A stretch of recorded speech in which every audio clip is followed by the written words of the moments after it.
পিঠ থেকে শাড়ির আঁচল সরিয়ে আয়নায় খুন্তি পোড়া দাগ দেখে অতীতে ফেরে মায়া। তখন ক্লাস 8-এর রেজাল্ট দিয়েছে, A+ পেয়েছে বলে দৌড়ে বাড়ি আসে মা মামা মামিকে জানাবে বলে। হুড়মুড় করে ঘরে ঢুকতেই টেবিলে রাখা কাচের জগটা নিচে পড়ে যায়।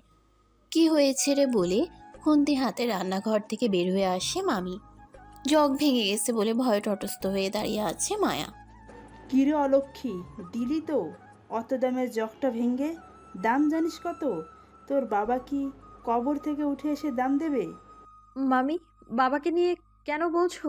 একটা জগই তো। কি? আমার মুখে মুখে চোপা করিস? এত সাহস বেড়েছে তোর? বলে হাতে থাকা খুন্তি দিয়ে পিঠে লাগিয়ে দেয়। খুব ব্যথা হয়েছিল, চামড়া উঠে গিয়েছিল। তবে আজ সে ব্যথা আর নেই। অতীত থেকে ফিরে আসে, আঁচল টেনে পিঠটা ঢেকে নেয়। আজ মায়ার বিয়ে, ঘটাঘরে বিয়ের আয়োজন করেছে মামা। বাবা বেঁচে থাকলে হয়তো আরও অনেক কিছু হতো। বাবার কথা মনে পড়তেই মায়ার চোখে পানি আসে। বাঁ হাতের পিঠ দিয়ে চোখ মুছে নেয়। গ্রাম বলে পার্লারের লোক আসেনি, নিজে নিজেই সাজছে মায়া। দুধে আলতা গায়ের রং, একটু সাজলেই অপ্সরের মতো লাগে মায়াকে। মাথায় ঘোমটা টানতেই বাহির থেকে বান্ধবীরা চেঁচিয়ে বলে উঠল, বর আসার সময় হয়ে গিয়েছে, জলদি করো। আমার হয়ে গেছে বলেই মায়া খাটে উঠে বসল। অয়ন, আবির আদনান অয়ন, মা বাবার একমাত্র সন্তান, বাবার কোটি টাকার সম্পদের একমাত্র মালিক সে। অথচ আজ বিয়ে করতে যাবে এক অজপাড়া গায়ের গরিব ঘরের মেয়েকে। মেয়েকে দেখেনি, নামটাও জানে না, বংশ পরিচয়ও জানা নেই। তবে যতটা না রাগ হচ্ছে তার চেয়ে বেশি রাগ হচ্ছে বাবার উপর। এশার কথা বলা সত্ত্বেও বাবা ওই গ্রামে বিয়েটা দিচ্ছে। আমি যে এশাকে ভালোবাসি, বাবার কাছে তার গুরুত্বই নেই।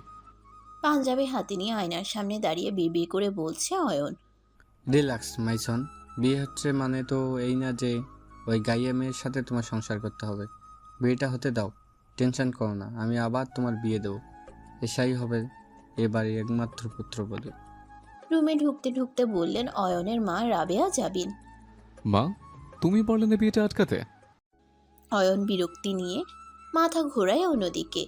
সাবিনাকে খাটে বসতে দেখে বিরক্তি নিয়ে রুম থেকে বের হয়ে যায় রাবেয়া বেগম। সাবিনা উঠে এসে অয়নকে পাঞ্জাবি পরিয়ে দেয়।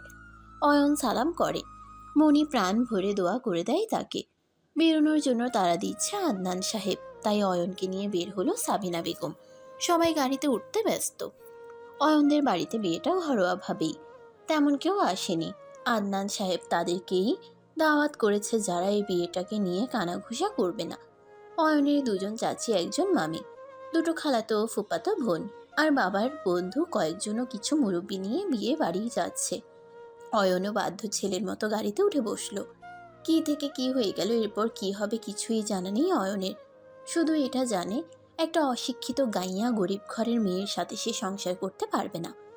আর সংসারের তো কোনো প্রশ্নই আসে না, কারণ সে ঈশাকে ভালোবাসে, আর ঈশাও তাকে। আর তাছাড়া ঈশার সাথেই তার যায়, ওরকম স্ট্যাটাসলেস মেয়ের সাথে নয়। বিয়ের পর দিনই ডিভোর্স দেব ওই মেয়েকে। আর ঈশাকেও জানানো যাবে না, নয়তো ও খুব কষ্ট পাবে, কিছু করেও ফেলতে পারে। অয়নদের গাড়ি বেরিয়ে যেতেই সেলফি তোলায় ব্যস্ত হয়ে পড়ে অয়নের মা রাবেয়া জাবিন। সাবিনা এক গালে হেসে দিল। যেখানে মা ছেলের বউয়ের বরণের ব্যবস্থা করবে, সেখানে সেলফিতে ব্যস্ত। তাজ ছেলের হাসি হেসে রান্নাঘরের দিকে চলে গেল সাবিনা। এদিকে সংসার নিয়ে নানান চিন্তা ভাবনা করে ফেলেছে মায়া। ছোটবেলা থেকেই মায়া চঞ্চল, দৌড়ঝাঁপ। মায়ের মিষ্টি শাসন আর মামির করা অত্যাচারে কেটেছে মায়ার। বাবা তো ওকে 10 বছর বয়সে রেখেই মারা গেছে। বাবা থাকলে হয়তো ওর জীবনটা আরও সুন্দর হতো। আর তার 2 বছর পর মাও প্যারালাইজড হয়ে গেল। যাই হোক, এখন তো শ্বশুরবাড়ি চলে যাবে, এখন থেকে ভালো থাকবে মায়া। মামির অত্যাচার আর সইতে হবে না ভেবেই প্রশান্তিময় এক হাসি দিল মায়া। বেশ লজ্জা লজ্জা পাচ্ছে ওর, কিন্তু ওর মাকে কে দেখবে, এটা ভেবেই এক অচেনা ভয় মনে ঢুকে গেল। এমন সময় বাহির থেকে বান্ধবীদের চিৎকার শোনা গেল, বর এসেছে।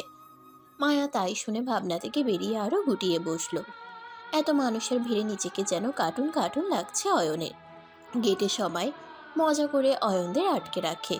সবার সামনে মায়ার বেস্ট ফ্রেন্ড নীরা বেশ মজা করে টাকা চাইল। মাহিদের নজর নীরার দিকে। ব্যাপারটা বেশ উপভোগ করছে মাহিদ। শহরের বিয়েতে সচরাচর এমন হয়ই না আজকাল। অথচ অয়ন বিরক্ত হয়ে 20,000 টাকার একটা বান্ডিল নীরার হাতে ধরিয়ে দিয়ে পাশ কাটিয়ে ভিতরে চলে আসে। নীরা সহ উপস্থিত সবাই বোকা বনে যায় অয়নের এরূপ ব্যবহারে। মাহিদের বেশ খারাপ লাগে। নীরা করুণ দৃষ্টিতে চেয়ে আছে অয়নের যাওয়ার দিকে। সংকুচিত হয়ে ছোট করে বানানো স্টেজে বসে পড়ল অয়ন। সাথে দুজন বন্ধু, মাহিদ আর ইমন। এরা দুজনেই অয়নের খুব ছোটবেলার বন্ধু। ভালো খারাপ সব কাজেই এরা তিনজন একসাথে করে। বাবাকে বলো না একটু জলদি কাজগুলো শেষ করতে। মাহিদের কানে কানে বলল অয়ন। মাহিদ বলে চেঁচিয়ে ওঠে অয়ন। আশেপাশে অনেকেই এদিকে তাকিয়ে আছে। অয়ন মাথা নিচু করে নেয়। আদনান সাহেব বুঝতে পারছে ছেলের রাগ উঠছে। রাগ উঠলে ওকে সামলানোর ক্ষমতা আদনান সাহেবেরও নেই। খুবই ভয়ঙ্কর রাগ। বিয়ে ছেড়ে না চলে যায় তখন হবে আরেক অবস্থা। তাই দ্রুত খাওয়া দাওয়া শেষ করে বিয়ে পড়ানো শুরু করে। অয়ন দ্রুত 3বার কবুল বলে নেয়। সবাই এতে মিটমিট করে হাসছে। আর আদনান সাহেব ছেলেকে মনে মনে হাজার গালি দিচ্ছে। এমন করেই বিয়েটা সম্পন্ন হয় অয়ন ও মায়ার। মায়া মায়ের রুমে যায়, পা ধরে সালাম করে জড়িয়ে নেয়। খুব কান্না করে। মা মাইমুনা শেখের দৃষ্টি স্থির। স্বামীর মৃত্যুর পর থেকে তার ঠিকানাই চকিতেই। মায়া খুব কাঁদছে মাকে জড়িয়ে। মা কাঁধে হাত রাখলেন আদনান সাহেব। মা কেঁদো না, তোমার মাকে শহরে নিয়ে যাওয়ার ব্যবস্থা করছি আমি। খুব দ্রুত শহরে উন্নত চিকিৎসা করে হবে বেয়ানের। মায়া মুখে হাত দিয়ে কাঁদছে। আদনান সাহেব মায়ের হাত ধরে বাহিরে চলে এলেন। তাহিরা বেগমকে আর কিছু বলার সুযোগ দিলেন না। মায়া এবার বুঝতে পারছে কেন মামি এত বড় একটা বাড়িতে সম্বন্ধ করতে দ্বিমত করেনি। আর মামা ভেবেছে মামি আমাকে ভালোবেসেই। ভেবে বেশ খারাপ লাগছে মায়ার। মামি অত্যাচারী এটা মায়ার জানা ছিল, কিন্তু লোভী স্বার্থপর এটা জানা ছিল না। মায়া বাঁ হাতে চোখ মুছে মামা নীরার থেকে বিদায় নিতে গেল। অয়ন সেই কখন গাড়িতে উঠে বসে আছে। ফোনটা ফেলে এসেছে। না জানি এসা কতবার ফোন দিয়েছে। ফোনে না পেলে তো বাড়ি চলে আসবে। তখন সবটাই অয়নের হাতের বাহিরে চলে যাবে ভেবে অয়ন ড্রাইভারকে বলল অন্য গাড়িতে আসতে। আর নিজে ড্রাইভিং সিটে বসে পড়ল। মায়া সবার থেকে বিদায় শেষ করে গাড়ির দিকে পা বাড়ালো। মা তুই ওই গাড়িটাতে যা। আদনান সাহেব অয়নের গাড়ি দেখিয়ে বলল। মায়া মাথা নেড়ে সম্মতি জানিয়ে এগুলো। অয়ন মায়াকে আসতে দেখেই দরজা খুলে দিল। মায়া উঠে বসতেই দরজা আটকে দিল। একবার মায়ার দিকে তাকায়নি পর্যন্ত। মাথায় একটা কথাই ঘুরছে, ঈশা কল দেয়নি তো। আয়ান ফুল স্পিডে ড্রাইভ করছে।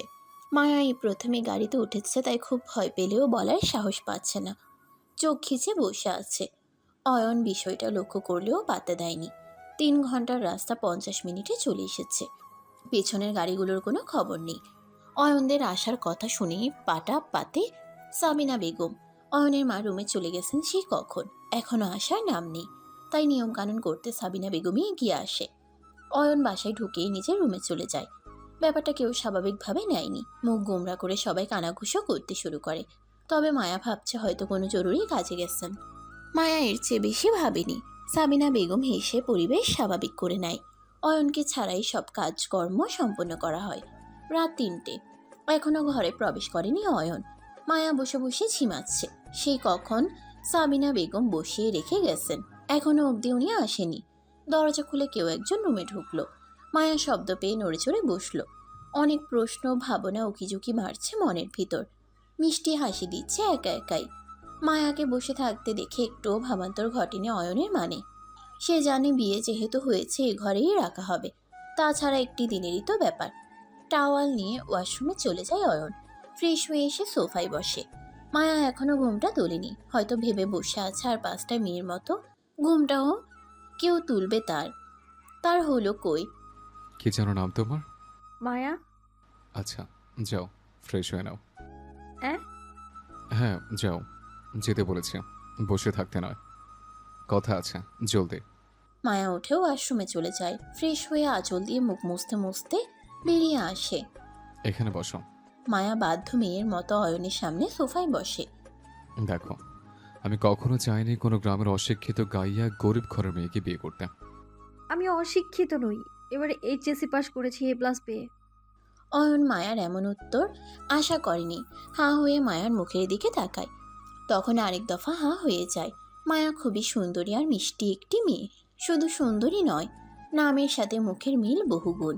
মায়া, বেশ মায়া মেয়েটার চোখে। জোর ভ্রু, ধবধবে গায়ের রং, বেশ সুন্দর মেয়েটা। মাশাল্লাহ, না চাইতেও মনে মনে কথাটা বলে ফেলে অয়ন। ঈশার কথা মাথায় আসতেই চোখ সরিয়ে নেয়। মায়া মাথা নিচু করে ফেলে। তুমি বেশ চঞ্চল, বুঝতে পারছি। তা জানতে চাইলে না এতক্ষণ কোথায় ছিলাম? হয়তো কোনো জরুরি কাজে। না, এশার কাছে। হ্যাঁ, এশা আমার গার্লফ্রেন্ড। 3 বছরের রিলেশন আমাদের। দুজন দুজনকে ভীষণ ভালোবাসে। ভাবছো তাহলে তোমায় কেন বিয়ে করেছে, তাই না? নিজ ইচ্ছায় করিনি। আমার বাবা আদনান চৌধুরী, উনি তোমার মামার বন্ধু। বন্ধু বললে ভুল হবে, কারণ উঁচুতে নিচুতে কখনো বন্ধুত্ব হয় না। সে আর কেউ বিশ্বাস করলেও বাবা বিশ্বাস করে না। উনি আমাদের কোম্পানির ছোটখাটো একটা পোস্টে ছিলেন। এই পিয়ন টাইপ কিছু হবে, সেভাবেই ভালো সম্পর্ক। আর তোমার সাথে সম্বন্ধ কাল অবধি জানতাম, ইভেন সকাল অবধিও জানতাম আমি একজন গ্রামের মেয়েকে বিয়ে করছে। কিন্তু সবে জানলাম আমি কিনা আমাদের অফিসের পিয়নের ভাগ্নিকে বিয়ে করলাম। ছি, সে যাই হোক, বাবার উপর কারো কিছু বলার সাহস নেই, তাই বাধ্য হয়েই। আচ্ছা, কাজের কথা আসে। কথা হলো আমি এশাকে বউ করতে চাই। আর তাছাড়া ওই এইবারের যোগ্য তুমি নাও। ডিভোর্স হতে বেশ সময় লাগবে, আজ সবে বিয়ে হলো। আর তাছাড়া এখন এশাকে ব্যাপারটা জানায়নি। সময় হলে ডিভোর্সের সিদ্ধান্ত নেব। ততদিন তুমি চাইলে এই বাড়িতেই থাকতে পারো, এই রুমেই থাকবে, বউয়ের মতোই থাকবে। তবে আমার কাছে নয়, বাড়ির সবার কাছে। যা বলবে লিমিট রেখে। আমার কাভার ছোঁয়ার চেষ্টাও করবে না, আমার প্রয়োজনে কিছুতে টাচও করবে না। তোমার জিনিসপত্র রাখতে আমি কাল একটা ওয়ার্ড্রোব এনে দেব। আর আমার বেডে কখনো শোবে না, সোফা কিংবা ফ্লোর আছে। আর তাছাড়া তুমি তো গ্রামের মেয়ে, এই ফ্লোরই তোমার কাছে অনেক উঠছে। আর একটা কথা, আমাকে ভুলেও সকালে ঘুম থেকে ওঠানোর চেষ্টা করবে না, এর জন্য মনি আছে। আর আমার কোনো কাজই তোমাকে করতে হবে না, মনিই বরাবর করে, তাই মনিই করবে। মায়া হ্যাবলার মতো বসে আছে, বাজের মতো কথাগুলো কানে বাজছে। কি শুনলো কিছুই বুঝে উঠতে পারছে না। এটুকু বুঝছে সংসারটা শুরুর আগেই শেষ। তুমি এসব কিভাবে নেবে আমি জানি না, তবে আমি কথাগুলো যেভাবে ভেবে রেখেছি সেভাবেই বলেছে, মাথায় রেখো। মায়া ঘোরের মধ্যে মাথা নাড়ল। মনের ভেতরকার সবকিছু যেন এক নিমিষেই তছনছ হয়ে গেল। জীবনটা আবারও নতুন এক অন্ধকারে ডুবে যাচ্ছে। কি শুনলো, কি বলল ওর স্বামী এই বিয়ের রাতেই? কোনো মেয়ে হয়তো বিয়ের রাতে এমন কথা স্বামীর মুখে শোনেনি, ভেঙে দেয়নি সংসার গড়ে তোলার আগেই। অয়নের দিকে চোখ গেল, বিছানায় শুয়ে পড়েছে। মায়া দাঁড়াতেই আবার ধপ করে বসে পড়ল। অনবরত পানি ঝরছে দু চোখ বেয়ে। আজ বৌভাত, সারা বাড়ি বেশ ভিন্ন রকমভাবে সাজানো হয়েছে। মানুষজন আসতে শুরু করেছে। সাবিনা বেগম এসেছে অয়ন মায়াকে নিয়ে যেতে। যেই না দরজায় টোকা দিতে যাবে অমনি দরজা খুলে মায়া। গাঢ় সবুজ রঙের জামদানি পরিহিতা, বেশ লাগছে, তবে মুখ চোখ অসম্ভব ফোলা, চোখ দুটো ভীষণ লাল। সাবিনা বেগম বুঝে নিয়েছেন অয়নের সাথেই কিছু একটা হয়েছে, তাহলে অয়ন মায়াকে রাখবে না। বাবা নেই, মা থেকেও নেই, মেয়েটার এমনি দুঃখের শেষ নেই, তার উপর আবার আন্টি, ও আন্টি। মায়ার কথায় ঘোর কাটে সাবিনা বেগমের। অয়ন উঠেছে? না, ঘুমাচ্ছে। কি হয়েছে, মন খারাপ কেন? না মনি, তেমন কিছু না। শোনো অয়ন, একটা মেয়েকে ভালোবাসি, সেটা আমরা সবাই জানি। তবে মেয়েটাকে আমাদের কারোই পছন্দ না। অনেক উচ্ছৃঙ্খল চলাচল, ছোট ছোট পোশাক পরে, আর গুরুজনের সম্মান করে না বললেই চলে। আর অয়ন ওর বেড়াজালে বন্দি হলেও ওকে ছাড়ানো যে সম্ভব না এমনটা নয়। ওকে নিজের করে পেতে শিখ, হয়তো আমার মতো পোড়া কপালের হবি। শোন, অয়নের সব ছোট ছোট কাজগুলো করে দিবি। ওর পছন্দ অপছন্দ, ভালো লাগা খারাপ লাগা সব খেয়াল করবি। বাসার সব সময় বউয়ের মতো শাড়ি পরে থাকবি। দেখবি অয়ন তোকে ঠিক বউয়ের মর্যাদা দিবে। ওই এশা ওর ভালোবাসা নয়, মোহ, সেটা কাটিয়ে তোল। নিজের আসলে বাদ স্বামীকে। সাবিনা বেগম কথাটা বলেই মায়ের মাথায় হালকা ধাক্কা দেয়। আমার কাজ আছে, আমি আসছি। সাবিনা বেগম বেরিয়ে যায়। থম মেরে বসে আছে মায়া। কাল অয়নের কথাগুলো বুকে গিয়ে বিঁধেছিল, আর আজ সাবিনা বেগমের কথাগুলোও বিঁধল। কি করবে ও ভেবে পাচ্ছে না, সব যেন গুলিয়ে যাচ্ছে। জোর করে কি মন ফেরানো যায় যদি সে না চায়? আমার মনেও যে একবারে ভুল বলেনি। না, তাৎক্ষণিক কিছু ডিসিশন নেওয়ার মেয়ে মায়া না। কিছুদিন যাক, তারপর না হয় ভেবে দেখবে চলে যাবে নাকি সংসার করার জন্য একবার চেষ্টা করবে। দীর্ঘশ্বাস ছেড়ে রুম থেকে বেরিয়ে যায় মায়া। নিচে নামতে নিলেই অয়নের ঘর থেকে শব্দ প্রায়। দ্রুত পায়ে রুমে যায়। অয়ন উঠেছে। কাবার থেকে মায়ার সব কাপড় ছুঁড়ে ফেলে দিচ্ছে। মায়ার সামনে যেতেই থেমে যায় অয়ন। না করেছিলাম না কাল? কি ভেবেছোটা কি? স্ত্রীর অধিকার খাটাতে চাচ্ছ? শোনো, শেষবার মতো বলছি, মাথায় ঠকিয়ে নাও। তোমার মতো একটা মেয়ে কখনোই আমার স্ত্রীর মর্যাদা পাবে না। 3 বেলা খাবার পাচ্ছ, কাপড় পাচ্ছ, আর কি দরকার? এসব নিয়ে খুশি থাকো না। বাবার বাসায় তো এসবই পাওনি। নেক্সট টাইম আমার বারণ করার সত্যি এমন কিছু করেছ তো তোমার। বলেই রুম থেকে বেরিয়ে যায় অয়ন। মায়া অনেকবার কিছু বলার চেষ্টা করছে, অয়ন সে সুযোগ দেয়নি। মায়ার চোখ দিয়ে পানি চলে এসেছে। আবার চোখ মুছে আপন মনে হেসে কাপড়গুলো তুলে রাখে টুলে। নিচে যাওয়ার জন্য রুম থেকে বের হয়। কোনো রকম বউ ভাতের অনুষ্ঠান শেষ হতেই অয়ন চলে গেল বাইরে।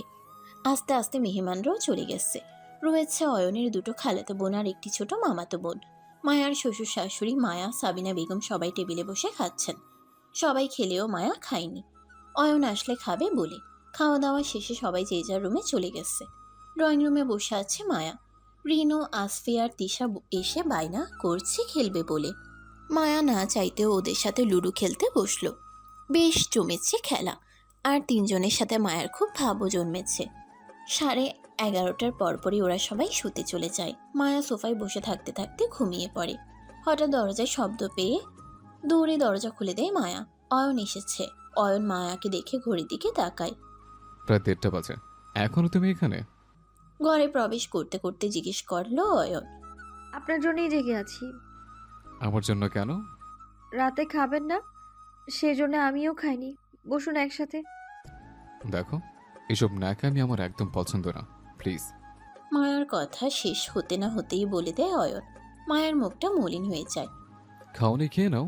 এসব ঢং যেন আর না দেখে। আমার জন্য আর কখনো জেগে থাকবে না তুমি।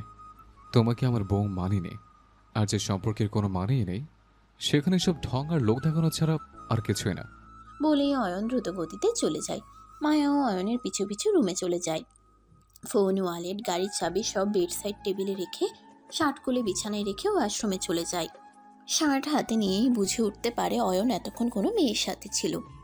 এশা ছাড়া কে হবে? ফিমেল পারফিউমের গন্ধ আর নোট কালার লিপস্টিক লেগে আছে কলারে। শার্ট নাকের কাছে নিতে অয়ন টান দিয়ে শার্ট নিয়ে যায়। চোখ পাকিয়ে তাকালো। তারপর সোফায় শার্টটা রেখে বিছানায় শুয়ে পড়ে। খাবেন না? না, খেয়ে এসেছে, তুমি যে খেয়ে নাও। বলেই পাশ ফিরে শুয়ে পড়ল। মায়া নিচে চাদর বালিশ নিয়ে শুয়ে পড়ল। প্রায় 4টার মতন বাজে। মায়া এখনো ঘুমোতে পারেনি। না খেয়ে ঘুমোতে পারে না ও, কখনো আজও ঘুম আসছে না। মামি প্রায় সময় রাতে খেতে দিত না, পড়তে বসতো বলে। আর মামা বাড়ি না থাকলে তো দুবেলাই না খাইয়ে রাখতো। মায়ার মামা মামির কোনো সন্তান নেই। মামা সন্তানের জন্য আরেকবার বিয়ে করতে চেয়েছিল, কিন্তু মায়াকে পেয়ে আর তা করেনি। মায়াকেই নিজের সন্তানের মতো ভালোবাসতো মামা, কিন্তু মামির মনে কখনোই মায়ার জন্য একটুও মায়া হয়নি। রাতে খেতে না দিলে মায়া ঘুমোতেই পারতো না। তখন পাশের বাড়ির বুড়ি দাদির কাছ থেকে শুকনো রুটি এনে চাবাতো, খাওয়াই যেত না। কথাগুলো ভেবে মায়ার চোখ ফেরে এলো। পাশ ফিরে শুয়ে পড়ল মায়া। অয়নের ঘুম ভেঙে গেছে গরমে। এসি অন করা তবুও।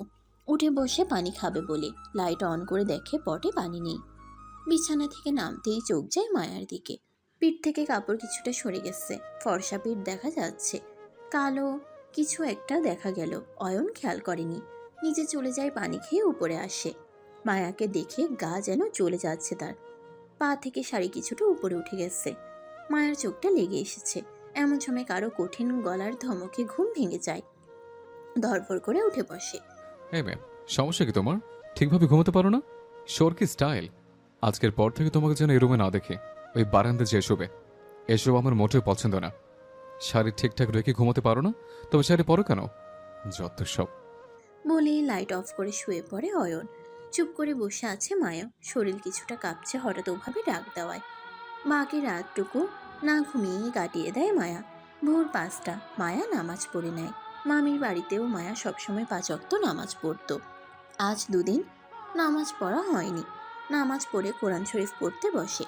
দোয়া দরুদ পড়তে পড়তে 7টা বেজে যায়। মনের সাথে কিছু একটা নিয়ে বেঁধেছে মায়ে, বুঝতে পারছে মায়া। মনে কিছু একটা বোঝাচ্ছে মাকে, কিন্তু মা মানতে নারাজ। সিঁড়িতে দাঁড়িয়ে এসব ভাবছে মায়া। মায়াকে দেখেই থেমে যায় রাবেয়া জাবিন। সকালেই সবাই একসাথে নাস্তা করতে বসেছে। মায়া এলো খাবার টেবিলে। কাল দুপুরের পর থেকে কিছুই খায়নি, খুব খিদে পেয়েছে। সবাই একসাথে খেতে বসলো। মায়া বুঝতে না চাইলেও আদনান সাহেবের কথাই বসেছে। মায়া, তোমার মাকে আজ ঢাকায় শিফট করা হবে। কথাটা শুনেই মায়ার মুখ খুশিতে উজ্জ্বল হয়ে গেল। আর অয়ন, কাল মায়াকে অনার্সে ভর্তি করে দিয়ে আসবি। আমি আজ ওর সব সার্টিফিকেট নিয়ে আসবো। আজ স্যারের সাথে আমার কথা বলা আছে। বাবার কথায় চরম বিরক্ত হলো অয়ন। মায়াকে নিয়ে বের হবেও ইম্পসিবল, কিন্তু কিছু বলতে পারছে না। আদনান সাহেব ধমক দিয়ে বললেন, অয়ন চুপ করে আছো যে, কিছু বলছো না যে? অয়ন কিছু বলার আগেই আমার বাবা আমার 10 বছর বয়সের সময় মারা গেছে, আর মা তখনই প্যারালাইজড হয়ে যায়। কথাটা শুনে রাবেয়া বেগম, সাবিনা বেগম, অয়ন, মুন্নি সবাই মায়ার মুখের দিকে তাকিয়ে থাকে। রাবেয়া বেগমের মুখটা যেন মুহূর্তেই মলিন হয়ে যায়। বাবা হারানোর কষ্টটা হয়তো তার থেকে বেশি কেউ জানে না। তিনিও যে 16 বছর বয়সেই বাবাকে হারান। খুব কঠিন সময় পার করেছেন তিনি। কেটে যায় 7টা দিন। কলেজে ভর্তি হয়েছে মায়া, তবে অয়ন নিয়ে যায়নি। অজুহাত দেখিয়ে কেটে পড়েছে। সাবিনা বেগমই ভর্তি করিয়ে দেয়। সারাদিন শাশুড়ির ফাইফরমাস করা, খাবার বানানো আর বাড়ির সব কাজ সবই মায়াকে করতে হয়। তারপর রাতে সময় পেলে একটু পড়তে বসে। এইভাবেই কাটে এখন মায়ার দিন।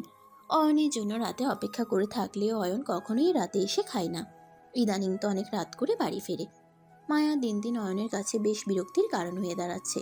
বেশ বুঝতে পারছে মায়া, তাই এড়িয়ে চলতে চায় অয়ন তাকে। মায়া অয়নকে সারাদিনে একবারও কোনো মেয়ের সাথে কথা বলতে দেখে না। তাই মায়ার মনে হচ্ছে অয়ন কাউকে ভালোবাসে না। সবটাই হয়তো মিথ্যা বলছে, কারণ কেউ প্রেম করলে নিশ্চয়ই ফোনে কথা বলবে। আবার মনে হচ্ছে না, সবটাই সত্যি, কারণ ঈশার কথা সবাই জানে। তাই তো মায়াকে সহ্য করতে পারে না। প্রয়োজনীয় কোনো কথা বলে না মায়ার সাথে, দেখলেই এড়িয়ে চলে। বারান্দায় দাঁড়িয়ে আকাশের দিকে তাকিয়ে আছে মায়া। সন্ধ্যা শেষ হয়ে রাতে শুরু হবে। চারদিকে বেশ অন্ধকার হলেও আকাশটায় চাঁদ আর তারা আছে। বিয়ে করছো আর আমি জানি না? বাহ। না, আসলে তুমি কষ্ট পাবে বলে। আমি কষ্ট পাবো তাই নাকি? বউ চাই আবার গার্লফ্রেন্ডও। কি বলছো এসা তুমি? ঠিকই বলছি। আমি তোমাকে ভালোবাসি এসা। তাহলে আজই ডিভোর্সের ব্যবস্থা করবে? মিনিমাম 6 মাস তো লাগবেই। গাছেরটা খাবা, তলারটাও করবা। তোমার এখন ওই দশা হয়েছে। ওই মেয়ের খবর তো আমি কালই নিচ্ছি। কালই যাব তোমাদের বাসায়। বলেই এসা গাড়ি করে চলে যায়। অয়নের রাগ হচ্ছে। গাড়ি নিয়ে বাড়িমুখী হয় অয়ন। শাশুড়ি মায়ের ডাক পেয়েই দৌড়ে নিচে নামতে যায় মায়া। অয়ন প্রতিদিনকার মতো আজও দেরি করে আসবে আর মায়াকে জেগে থাকতে দেখে খুব বুকে উপরে চলে যাবে। এটা মায়ার রুটিন হয়ে গিয়েছে। সারাদিন রাতে অয়নের সাথে মায়ার দুবার দেখা হয়। একবার রাতে যখন বাড়ি ফেরে, আর একবার সকালে খাবার টেবিলে। আর একবারও দেখা হয় না। অয়ন রুমে এসে প্রতিদিনকার মতো প্রয়োজনীয় জিনিস টেবিলে রেখে শার্ট খুলে ওয়াশরুমে চলে যায়। মায়ার দিকে ফিরেও তাকায় না। মায়া নিচে যায় খাবার আনতে অয়নের জন্য। রাবেয়া বেগম খাটে বসে আছে, টিভি চলছে, সেদিকে তার মন নেই। ফল হাতে নিয়ে মায়ের কথা ভাবছে সে। মেয়েটা মাশাল্লাহ বেশ রূপবতী। যেমন দেখতে তেমনি চুল তেমনি গুণের। বউ হিসেবে এই মেয়ে একদম 100-তে 100। পড়ালেখাও তো করছে। কি সুন্দর শাড়ি পরে, পায়ে নুপুর পরে পুরো বাড়ি ঘুরে বেড়ায়। কিন্তু ও যে গ্রামের মেয়ে, এটাই কি ওর দোষ? না, ওর কোনো দোষ নেই। তবে আমার ছেলে অন্য মেয়েকে ভালোবাসে, তাই তাকেই পুত্রবধূ করবে সে। এসাও তো ভালোই সুন্দর, মডার্ন। যাই হোক, তার ছেলের খুশিতেই তার খুশি। অন্য কিছু ভাববে না সে। ও মেয়ের কথাও না। মায়া বারান্দায় চাদর বালিশ নিয়ে শুয়ে পড়ল। হাতের ব্যথা আর বাহিরে প্রচণ্ড ঝড়ো হাওয়া, তাই জলদি গিয়ে ঘুমিয়ে পড়েছে মায়া। অয়ন ঘুমায়নি। কাল ঈশা এসে কেমন রিয়েক্ট করবে তাই ভাবছে অয়ন। মায়া যে ঈশার থেকে অনেক সুন্দর। হঠাৎই ঝড় আসতে শুরু করলো। প্রচণ্ড বাতাস আর বৃষ্টি। বিদ্যুৎও চমকাচ্ছে খুব, তবে বাজ পড়ছে না। ঠান্ডা ঠান্ডা লাগছে। অয়ন একটা কাঁথা বের করে হেলান দিয়ে শুয়ে ফোন টিপছে। প্রায় 1 ঘন্টা ধরে বৃষ্টি পড়ছে। এখনো একটুও কমেও নি, বরং বাতাসের বেগ পড়েছে। হঠাৎ অয়নের মনে পড়ল মায়া বারান্দায়। বারান্দায় তো বেশ পানি আসে, কারণ শুধু গ্রিল দেওয়া। ও কি উঠেনি? হয়তো উঠেছে, রুমে আসছে না। আর ওই পানিতেই কি বসে থাকবে? নানান কিছু ভেবে অয়ন লাইট জ্বালাতে যায়। কারেন্ট তো, কিন্তু আইপিএস থাকার কথা সেটাও নেই। অয়ন ফোনের ফ্ল্যাশ অন করে পা টিপে টিপে বারান্দায় যায়। চোখ যেন কপালে উঠে গেল অয়নের। বাতাসে সব বৃষ্টি এদিকে আসছে আর মায়া ভিজে একাকার, কাশছেও। অয়ন মায়ার মাথার কাছে বসে ডাকতে শুরু করলো। মায়া নড়ছেও না, কোনো সারা শব্দও করছে না। বেশ কিছুক্ষণ ডাকার পরও কোনো শব্দ না পেয়ে অয়ন মায়ার হাত ধরে ডাকতে যায়। কিছু একটা বাধা দিচ্ছে, আবার কিছু একটা বলছে ডেকে তোর, মেয়েটা অসুস্থ হয়ে যাবে। অয়ন অত শত না ভেবে মায়াকে ডাকতে শুরু করে। হাত ধরতেই বুঝে যায় মায়ার জ্বরে গা পড়ে যাচ্ছে আর কাঁপছেও। অয়ন তাড়াতাড়ি করে মায়াকে কোলে তুলে নেয়, অন্ধকারেই খাটে শুয়ে দেয়। ফোন এনে তাড়াতাড়ি করে কাবার থেকে কম্বল বের করে শরীরে দেয়। বৃষ্টি না কমলেও বাতাস কিছুটা কমে এসেছে। হঠাৎই আইপিএস এসে পড়ে। মায়াকে বেশ কাঁপতে দেখে কি করবে ভেবে পাচ্ছে না অয়ন। দৌড়ে যায় মনির ঘরে। দরজায় টোকা দিয়ে বেশ কয়েকবার ডাকলেও বৃষ্টির কারণে কিছু শুনতে পাবে না, বুঝছে অয়ন। তাই আবার ঘরে ফিরে আসে, আরও একটা কম্বল শরীরে দিয়ে দেয়। তারপরও থরথর করে কাঁপছে মায়া, জ্বরে গা পুড়ে যাচ্ছে। কি করবে কিচ্ছু ভেবে পাচ্ছে না। পাশ থেকে টাওয়াল নিয়ে মায়ার চুল খুলল মোছার জন্য। চুল খুলে আরেক দফা অবাক হলো অয়ন। এত লম্বা চুল, হাঁটু ছড়িয়ে যায়, মনে হচ্ছে এত বড় চুল। অয়ন বেশ সময় নিয়ে চুল মুছে দিল। শাড়িও তো ভেজা, বিছানাও ভিজে যাচ্ছে। অয়ন মুখ হাত মুছে দিতে শুরু করলো। এতক্ষণ কেমন একটা লাগলেও এখন আর অয়নের কোনো প্রকার বাধা কাজ করছে না মনে। ঈশাকে অয়ন কখনোই নিজ থেকে ছুঁয়নি। ঈশাই সবসময় অয়নকে ভালোবাসতো, আদর করত। ঈশাকে ছুতে গেলেও অয়নের একটা বাধা কাজ করে সবসময়, অথচ রিলেশন 3 বছরের। কিন্তু কেন যেন আজ মায়ার ক্ষেত্রে তা হচ্ছে না। হয়তো অসুস্থ বলে বা তার স্ত্রী বলে। এসব ভাবতে ভাবতেই অয়ন মায়ার শরীর মুছে দিল।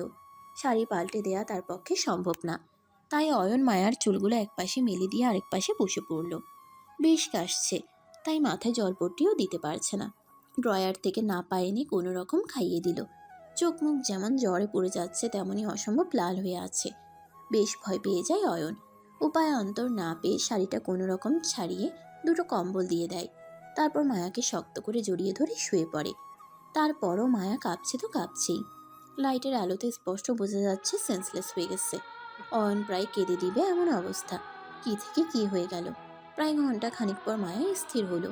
পরম নিশ্চিন্তে ঘুমিয়ে আছে। মলিন হয়ে আছে মুখটা, ঠান্ডার কারণে নাকটা লাল হয়ে আছে। সারা রাত জেগে থাকার পর ভোরের দিকে ঘুমিয়ে যায় অয়ন। প্রায় 9টা বাজে। মায়ার ঘুম ভেঙে যায়। নিজেকে খাটা দেখা অবাক হয়, তার চেয়ে বেশি অবাক হয় নিজেকে অয়নের বাহুডোরে দেখে। কি হয়েছিল, ও এখানে কেন? অয়ন কেন এভাবে শক্ত করে ধরে আছে? শরীর ঘামে ভিজে আছে, সাথে অয়নের শরীরও। আর কিছু না ভেবে মায়া লাফিয়ে উঠে ওয়াশরুমে চলে যায়। গোসল করে বেরিয়ে দেখে অয়ন ঘুমোচ্ছে। কম্বল দুটো গুছিয়ে খাটের পাশে রেখে নিচে চলে যায়। নামতেই এক বড়সড় সুখবর পায় মায়া। মায়া জলদি রেডি হয়ে এসো, তোমার মা সুস্থ হয়েছে কিছুটা, উনি কথা বলতে পারছেন। আদনান সাহেব বললেন। নিচে নামতেই মায়া এত বড়সড় একটা সুখবর পাবে ভাবতেই পারেনি। আমি আসছি এখনই বলেই মায়া উপরে চলে যায়। সাবিনা বেগম হেসে বলে, পাগলি একটা। রাবেয়া মনে মনে হাসলেও প্রকাশ করতে চাইছে না, বুঝতে পারছে আদনান সাহেব। মায়া রুমে ঢুকে দেখে অয়ন ফোন টিপছে। মায়া খুব তাড়াতাড়ি করে কাপড় নিচ্ছে, ব্যাগ গুছাচ্ছে। কাল যে এত জ্বর হলো, তা সকাল সকাল কোথায় যাওয়া হচ্ছে? ফোনের দিকে তাকিয়ে বলল অয়ন। মা মা কথা বলতে পারছে। উত্তেজিত হয়ে বলল মায়া। ও ভালো খবর তো। মায়া শাড়ি পাল্টে এসে অয়নের সামনে দাঁড়ায়। চুলগুলোকে খোপা করে নিতে অয়ন চেঁচিয়ে ওঠে। কিভাবে চুল বাঁধলে? টঙের মতো? জানো না ইসলাম এভাবে চুল বাঁধে নিষেধ।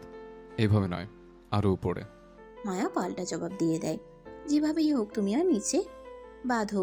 মায়া চুলগুলোকে একটু ঠিক করে অয়নের দিকে ফেরে। হয়েছে তো। না হয়নি, আরও নিচে, ঘাড়ে বাঁধা। এ আপনার কি মাথা গেছে নাকি? চুল কি ঘাড়ে বাঁধা যায়? আরে বোকা মেয়ে, সেটা বলিনি, আরও নিচে করে বাঁধতে বলেছে। আমি বোকা নই, আপনি। অয়ন ফোন রেখে উঠে আসে আয়নার সামনে। মায়ার চুলগুলোকে খুলে দেয়। দারুণ স্মেল আসছে, মাতাল করা এক ঘ্রাণ। অয়ন যেন কোনো এক অজানা ঘুরে চলে গেল। কোনো রকম চুলগুলোকে পেঁচিয়ে ঘাড়ে ফেলে দিল। হাতের স্পর্শ পেয়েই মায়া সরে আসে। অয়নের চোখ পড়ে সাদা পিঠের কালো দাগটায়, সেই খুন্তি পোড়া দাগ। মায়া, কিসের দাগ এটা? কিছু না, ওটা তো। একদম কথা ঘোরাবে না, আর মিথ্যেও বলবে না। আমি মিথ্যে বলি না, বলা পছন্দও করি না। মামি গরম খুন্তি লাগিয়ে দিয়েছিল। কেন? কাচের জগ ভেঙে ফেলেছিলাম, তাই। সামান্য একটা জগের জন্য মহিলা এতটা বাজে হয় কি করে মানুষ? আচ্ছা মায়া, তুমি তো সুন্দর করে কথা শিখেছো কিভাবে? সাধারণত গ্রামের মেয়েরা ভালো করে কথা বলতে পারে না, আর তুমি তো সরকারি স্কুলেও পড়েছ। মায়ার মলিন মুখ দেখে অয়ন কথা ঘোরাতে বলে। মায়া ধীর পায়ে হেঁটে টুরে বসে। জানেন তো, একসময় আমিও নাম করে স্কুলে পড়তাম। আপনাদের মতো না হলেও বেশ ভালো বাড়ি, সম্পদ, টাকা ছিল আমাদের। বাবা বিদেশে ছিল চাকরি সূত্রে। বসুন্ধরা ইন্ডাস্ট্রিজের নাম তো শুনেছেন? তারই মালিক ছিল বাবা। বেশ বিলাসবহুল জীবন কাটিয়েছিলাম 12টা বছর। একদিন হঠাৎ বাবার ক্যান্সার ধরা পড়ে, লাস্ট স্টেজ। কোটি কোটি টাকা খরচ শুরু হয় বাবার জন্য। ক্যাশ টাকা শেষ হয়, তারপর জমি জমা বিক্রি। 1 বছরে কোম্পানির হয় বেহাল অবস্থা, নিলামে ওঠে। বাবা বিছানায় পড়ে যায়। হঠাৎ একদিন বাবা স্ট্রোক করে। গলা ধরে আসে মায়ার, কথা আটকে আসছে। তারপরও আমরা বেশ ভালোই ছিলাম। তখন বাড়ি ছিল, বাবা একটা সমিতি খুলেছিলেন, সেখান থেকে টাকা আসতো। বিশাল বাড়ির অর্ধেকটা ভাড়া দেওয়া হয়, সেখান থেকেও টাকা আসে। বাবা মারা যাবার 2 বছর পরও আমি, মা বেশ স্বাচ্ছন্দ্য, বেশ সচ্ছলভাবেই চলেছি আমরা। কিন্তু হঠাৎ কোনো এক কারণে মাও প্যারালাইজড হয়ে যায়। চিকিৎসার জন্য বাড়ি বিক্রি করা হয়, সমিতিও চলে যায়। মায়ের বাড়ির অবস্থাও ভালো ছিল না। মূলত মা গ্রামের গরিব ঘরের মেয়ে বলেই বাবা মাকে বিয়ে করেছিল। তখনই মামার বাড়িতে উঠি। মামার ছেলে মেয়ে নেই, আমাকে নিজের সন্তানের মতোই ভালোবাসতো, কিন্তু মামি। তারপর মামা সেখানে সরকারি স্কুলে ভর্তি করিয়ে দেয়। প্রথম প্রথম চলতে খুব কষ্ট হতো, ছোট ছিলাম, মানিয়ে নিতে কষ্ট হয়েছিল। পরিষ্কার পরিচ্ছন্নভাবে স্কুলে যেতাম আর সুন্দর করে কথা বলতাম বলে ক্লাসে অনেক কিছু সহ্য করতে হয়েছে। কেঁদে বাড়ি ফিরতাম, বলতে পারতাম না কাউকেই। মামা কাজে, মা অবশ হয়ে আছে। মামি তো কখনোই শুনতো না কিছু। তখন থেকেই আস্তে আস্তে সব অভ্যেস হয়ে গেছে। বা হাত দিয়ে চোখ মুছে মায়া উঠে পড়ল। এমন সময় আদনান সাহেব নিচ থেকে ডাকলেন। মা, আর কতক্ষণ এসো এবার? দেরি হয়ে গেল তো। আসছি বাবা। বলেই মায়া তাড়াহুড়ো করতে লাগলো। বিয়ের সময় না তোমায় বোরকা দিয়েছে?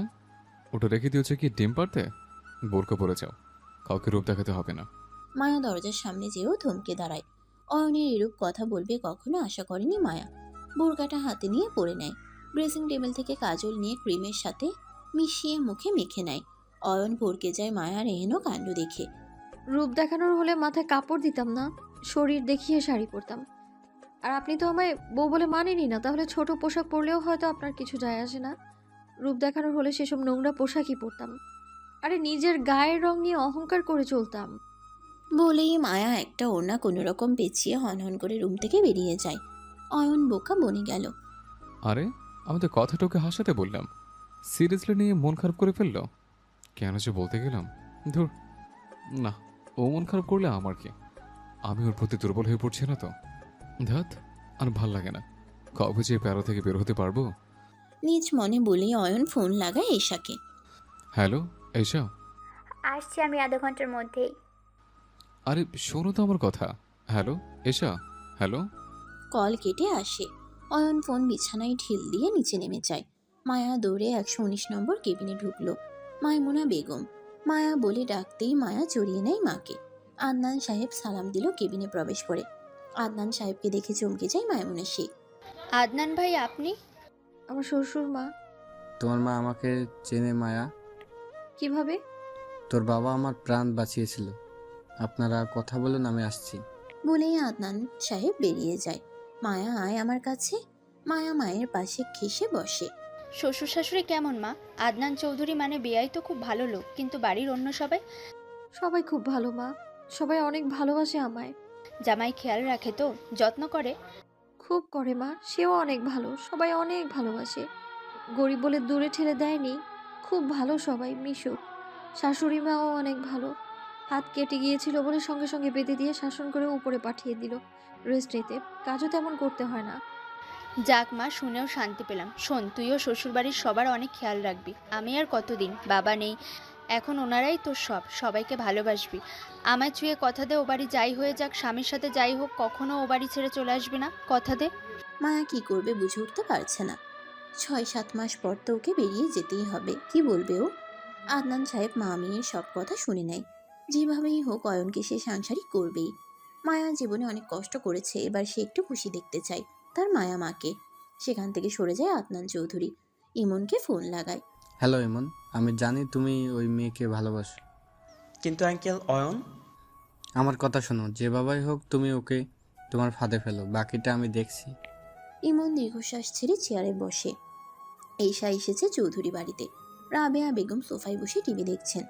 ঈশা এসে হনহন করে রুমে ঢুকে সোফায় বসে পড়ল। বাসায় ঢুকলো মায়া।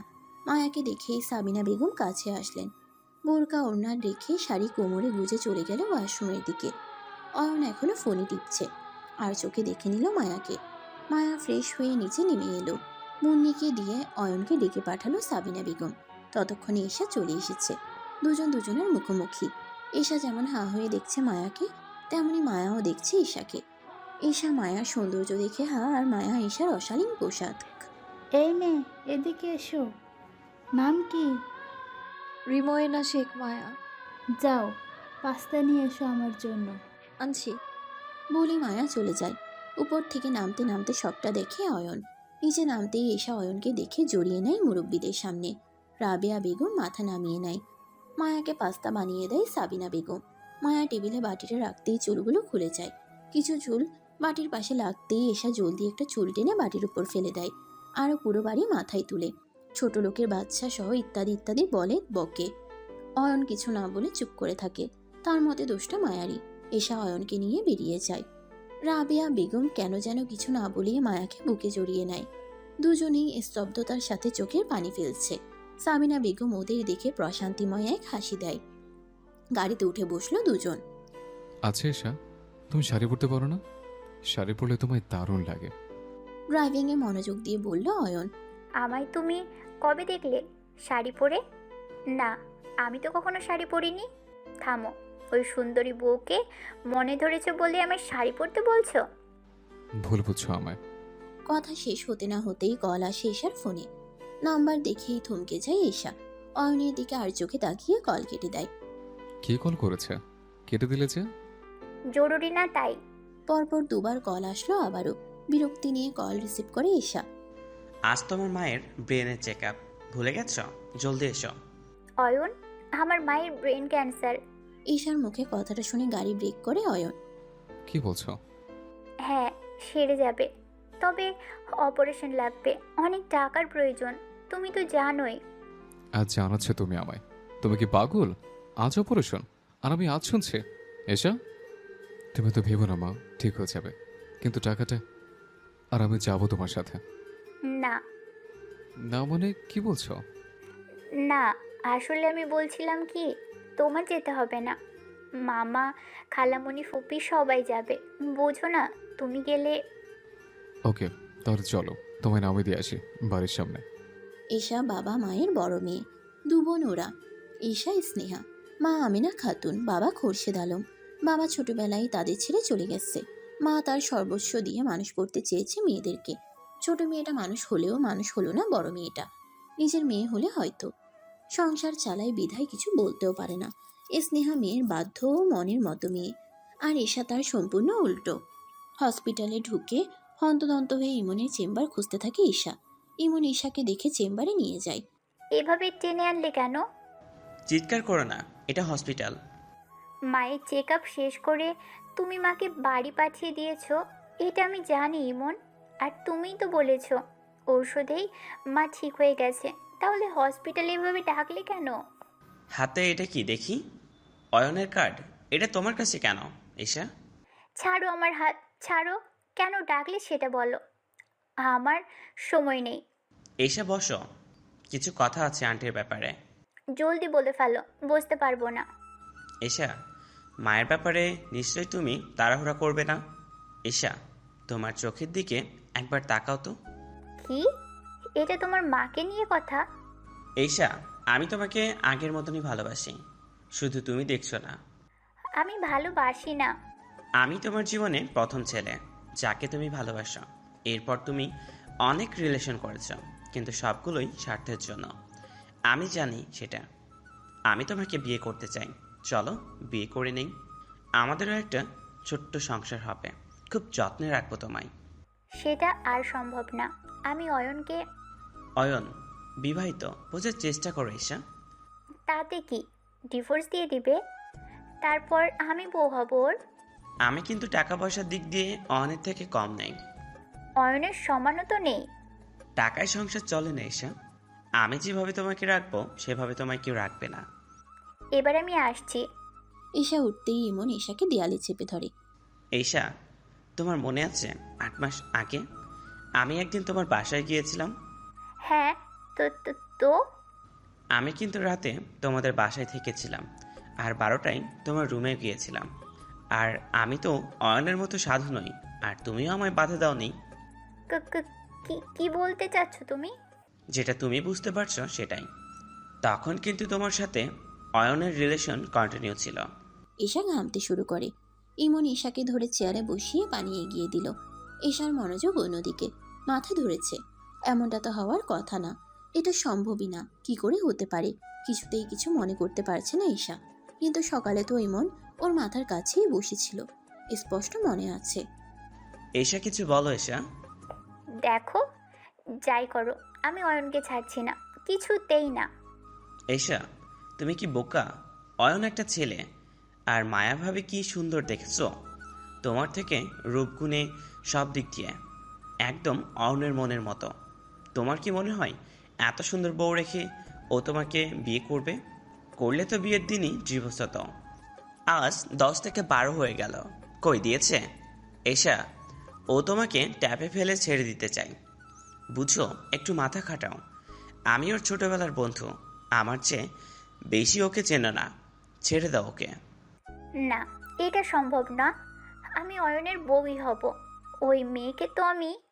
রিল্যাক্স এশা, দেখো আমি তোমাকে কথা দিচ্ছি, তোমার সব শখ আহ্লাদ পূরণ করব। আমি আছি। অনেক বুঝিয়েছি, কিন্তু তুমি আমার কথা মানতে রাজি নাও। আর তুমি সত্যি খুবই বোকা। আমার কথা না শুনে কিন্তু আমি অয়নসহ সবাইকে এই ফোনে রাখার প্রমাণ দেখিয়ে দিব। ঈশা আবারও চেয়ারে বসে পড়ল। তীক্ষ্ণ দৃষ্টিতে তাকিয়ে আছে ইমনের দিকে। একদম ভুল কিছুই বলেনি। সত্যিই তো আজকাল অয়নও জানি কেমন হয়ে গেছে। আগের মতো কেয়ার কম করে। আর আজ 13 দিন তাও ডিভোর্স দিল না।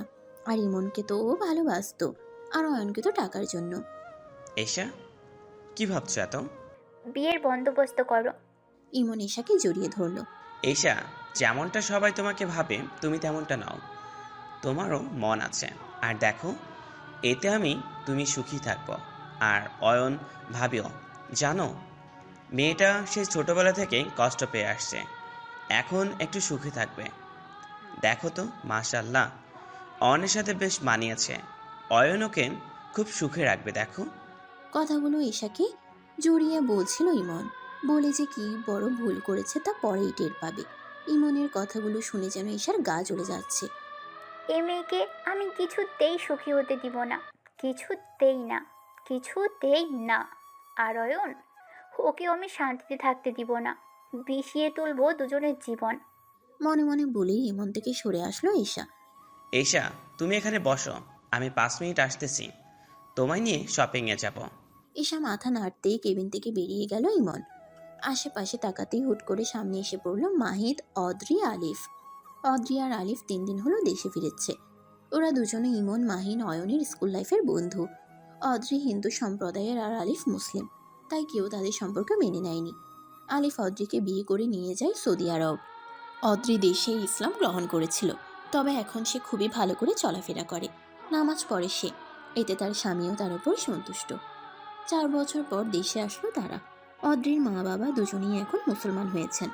সমাজ থেকে তাদের দূর করে দিলেও তাদের কোনো আক্ষেপ নেই। আর তাই আলিফের পরিবারও মেনে নেয় তাদের সম্পর্ক। কাল মাহিনের সাথে দেখা হয়। তারপর মাহিন আর ইমন হতে সবটা জানতে পারে। ইমনকে দেখেই মাহিন বলে ওঠে, তোর কাজ শেষ, তুই এখন বিয়ের বন্দোবস্ত কর। কিন্তু এশাকে এত মিথ্যা বলা উচিত হয়নি। যদি জানতে পারে অয়ন ওকেই ভালোবাসে আর ওই দিন ওর সাথে আমার কিছু হয়নি, প্রমাণ সব ফেক, তখন? অত ভাবিস না, সব ঠিক হয়ে যাবে। আশফি, তিশা, রিনু এসেছে অয়নদের বাসায়। স্কুল থেকে গাড়ি করে চলে এসেছে। ফ্রেশ হয়ে খেতে বসে। দুপুর প্রায় পেরিয়ে গেছে। অনেকক্ষণ বসে গল্প করছে 4 জন। মায়া তার ছোটবেলাকার কথা বলছে। আজ খুশিতে দুঃখ সব মিলিয়ে খুব কান্না পাচ্ছে মায়ার। বিকেলে মায়া বাড়িতে ফিরে আসে। তখন অয়ন তাকে বলে, শোনো, আগেও বলছি আর এখনো, তুমি শাড়ি পরবে না, 3 পিস পরো, বর্ণ ড্রেস। কিন্তু এই শাড়ি চুলের নূপুর খোলা চুল এসব আমার পছন্দ নয়। একদম এভাবে চলবে না, বলে দিলাম। মায়া ফিক করে হেসে দেয়। এই মেয়ে, হাসছো যে? মায়া মুখ চেপে বেরিয়ে গেল বারান্দা থেকে। অজু করে ঈশার নামাজ পড়ে নিল। মনির জন্য মা বাবা সহ শ্বশুরবাড়ির সবার জন্য দোয়া করলো। মামা মামির জন্যও দোয়া করলো। নিচে যেয়ে খাবার তৈরি করে টেবিলে রেখে অয়নকে ডাকতে এলো। অয়ন বারবার হয়তো কারো ফোনে কল করে যাচ্ছে আর বিরক্ত হচ্ছে। মায়া আস্তে করে বলল, খেতে আসুন। খাবো না, তুমি খেয়ে নাও। কিন্তু এত খাবার। বললাম না একবার খাবো না? তোমার খাওয়ার হলে তুমি খেয়ে নাও, যাও এখান থেকে। মায়ার চোখ দিয়ে যেন এখনই বন্যা বয়ে যাবে। কোনো রকম শক্ত হয়ে নিচে নেমে গেল। খাবারগুলো তুলে রাখলো ফ্রিজে। মামিকে সবসময় দেখতো, মামার আগে কখনো খেত না, স্বামীর আগে নাকি খেতে নেই। আর মাকেও দেখতাম বাবা খেলে পরে খেত, তাহলে আমি কি করে আগে খেয়ে নেব বলুন? বলেই মায়া করুণ দৃষ্টিতে তাকিয়ে রইল উপরের দিকে। খাবার গুছিয়ে উপরে চলে গেল। অয়ন এখনো ফোনে ট্রাই করেই যাচ্ছে। মায়া চাদর বালিশ নিয়ে বারান্দার দিকে এগুলো। মায়াকে দেখে অয়ন বলল। কি চাই? মায়া চুপ করে মাথা নিচু করে দাঁড়িয়ে রইল। অয়ন মায়াকে পাশ কাটিয়ে রুমে চলে এলো। মায়া চাদর বালিশ নিয়ে শুয়ে পড়ে। কাল বৃষ্টি হলেও আজ সারাদিন রোদ গেছে, খুব গরম গেছে। মায়া চোখ বন্ধ করে ঘুমানোর চেষ্টা করলো। একে তো গরম, তার উপর মশার প্রকোপ, সাথে পেটে ক্ষুধা। মায়ার যেন চিৎকার করে কাঁদতে ইচ্ছা করছে। বারবার এপাশ ওপাশ করছে মায়া। অয়ন বেশ সময় ধরে ফোন গুতাগুতি করে উঠে দাঁড়ালো। ঘরের লাইট জ্বলে আছে। মায়ার ফোনটা টেবিলে রাখা। আস্তে করে হাতে নিল অয়ন। ফোনটা এখনো খুলেই দেখেনি, যেমন ছিল ঠিক তেমনই আছে। অয়ন ফোনটা খুলে দেখলো বেশ সুন্দর আর দামিও। সিম নেই তো। অয়ন দু একটা ড্রয়ার খুঁজে একটা সিম বের করলো, ওরই সিম। ফোনে সেট করে দেয়। আবারও বিছানায় হেলান দিয়ে বসে। ক্ষুধা ক্ষুধা লাগছে অয়নের। দুপুরে যে খায়নি, কিছু খাওয়া দরকার। নিচে নেমে যায়। টেবিলের উপর হট পটে ভাত রাখা। এত রাতে আর ভাত খাবে না, তাই ফ্রিজ খুলে সব খাবার ফ্রিজে। তাহলে কি ও কিছুই খায়নি? না খেলে আমার কি? বলেই অয়ন আপেল নিয়ে উপরে চলে যায়। বারান্দা থেকে শব্দ আসছে, কাচের চুরির শব্দ। অয়ন সেদিকে কান না দিয়ে আপেল খেতে শুরু করে আর হাঁটতে থাকে। শব্দটা বেশি আসছে। অয়ন আস্তে আস্তে বারান্দায় যায়। মায়াকে দেখে চোখ ছানা বড়া হয়ে যায়। বসে ঘুমোচ্ছে। পুরো মুখ টকটকে লাল হয়ে আছে। আবছা আলোয় বেশ মায়াবতী লাগছে মায়াকে। অয়ন যেন কোনো এক ঘোরের মধ্যে চলে যায়। ধীর পায়ে এগিয়ে যায় মায়ের কাছে। চুলগুলোকে সরিয়ে দেয়। গাল কপাল গরম হয়ে গেছে। মায়া মায়া বলে ডেকে তোলে। আধো আধো চোখে চোখ মেলে তাকায় মায়া। ক্ষুধা পেয়েছে আর পানির পিপাসাও। বলেই মায়া অয়নের বুকে ঢলে পড়ে। মেয়েটাকে বেশ বাচ্চা বাচ্চা লাগছে। অয়ন খুব তীক্ষ্ণ দৃষ্টিতে দেখছে মায়াকে। হাত ধরে তোলে। ঘুমের ঘোরে আছে মায়া।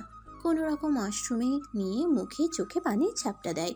অয়ন মায়াকে বলল, শোনো, কাল থেকে মনির পাশের রুমটা পরিষ্কার করে সেখানে থাকবে তুমি। মনির পাশের রুমে? হ্যাঁ, ওখানে কেউ থাকে না, পরিষ্কার করে থাকবে। চলো, খাবে। মায়া অয়নের পিছু পিছু নেমে যায়। খাওনি কেন? এত আদিক্ষেত করতে নিষেধ করেছে না? মামি বলতো স্বামীর আগে খেতে নেই, এতে স্বামীর অকল্যাণ হয়। অয়ন চুপ হয়ে যায়, আবার বলে ওঠে, কোন হাদিসে লেখা আছে এসব? এসব কুসংস্কার। তার মানে এতদিন প্রতি রাতে তুমি না খেয়ে থাকতে? মাথা নিচু করে নেয় মায়া। আর কথা না বাড়িয়ে দুজন একসাথে খাবার খেয়ে নেয়। মায়া রুমের ফ্লোরে এসে ঘুমায়। অয়ন বিছানায়। দু বাড়িতে বেশ আনন্দ উল্লাস।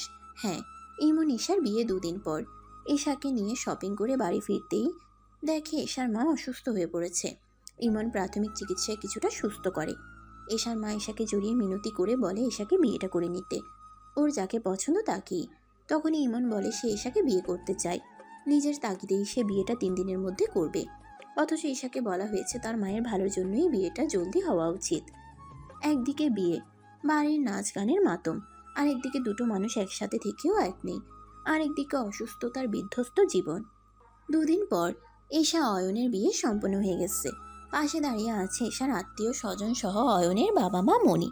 সবাই হাততালি দিচ্ছে। দূরে একটি প্রাণী দাঁড়িয়ে আছে, সে আর কেউ নয়, মায়া। ঈশাকে সাদরে গ্রহণ করলো সবাই। বরণ করে ঘরে তোলা হলো। বেশ হই হই ব্যাপার চৌধুরী পরিবারে। ঈশার খুব খুশি, সাথে ঈশা ও অয়নের সব বন্ধুরাও। কেউ মায়ের দিকে খেয়ালই করছে না। অভাগীর মতো দূরে দাঁড়িয়ে চোখ দিয়ে সবটা গ্রহণ করছে মায়া। সেদিকে কারো নজর নেই। সবাই নতুন বউকে নিয়ে ব্যস্ত। অয়নও বেশ খুশি।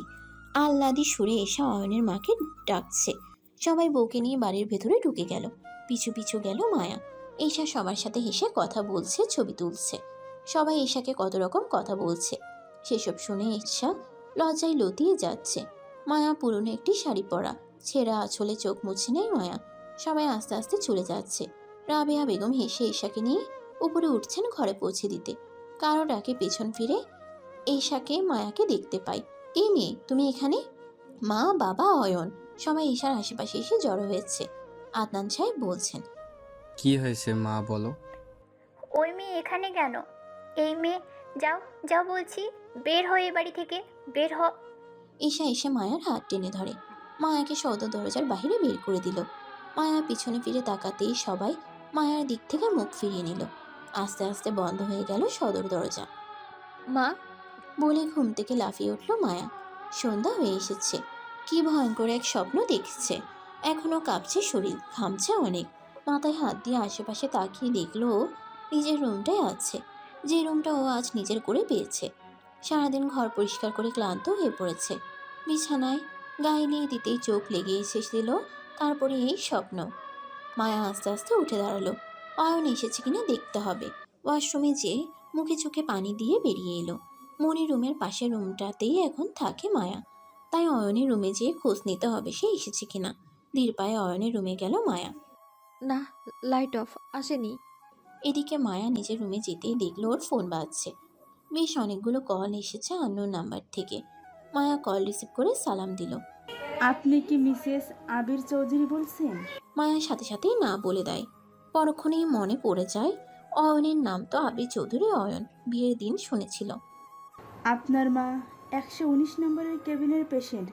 উনি আপনার সাথে দেখা করতে চায়। আপনি একবার কাল সকালে আসুন। কল কেটে রুম থেকে বেরিয়ে যায় মায়া।